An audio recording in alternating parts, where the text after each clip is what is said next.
तुम्ही म्हणणार हे शोले पिक्चर मधल्या ठाकूर सारखा हा हात बांधून का उभा राहिला, हे हात मुझे दे दे ठाकूर, हे हात मुझे दे दे ठाकूर नाही. हा ऊस बघा 45 ते 51 कांड्याचा ऊस तयार झालेला आहे. शेर साहेबांचा आहे ऊस. 86-032 वराठीचा ऊस आहे आणि हा अनाकोंडा पसरल्यासारखा हा ऊस तिने या मारानात तयार केलेला आहे. जबरदस्त. आणि फक्त खतांचा खर्च एकरी 30,000 रुपये फक्त केलेला आहे. सर्व केरन मार्गदर्शन घेऊन. ऊसाची जाडी बघू शकता, हे बघा जबरदस्त जाडी आहे आणि हा लांब लचक ऊस.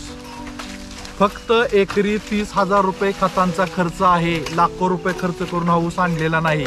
योग्य जर मार्गदर्शन हवं असेल, आपली जमीन चांगली करायची असेल, येणारं उत्पादन जर चांगलं आणायचं असेल तर तुम्हाला केरन मार्गदर्शनाची खरंच गरज आहे. आणि दिलेल्या नंबरवरती कॉल करून साहेबांशी संपर्क साधू शकता. साहेब कृषी उत्पन्न बाजार समिती बारामती या ठिकाणी जॉबला आहेत.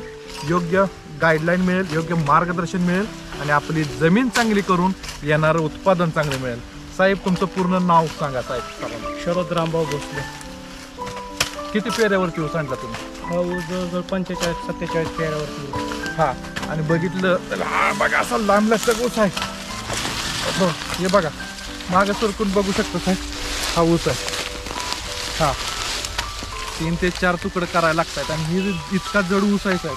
हा का जड बघा.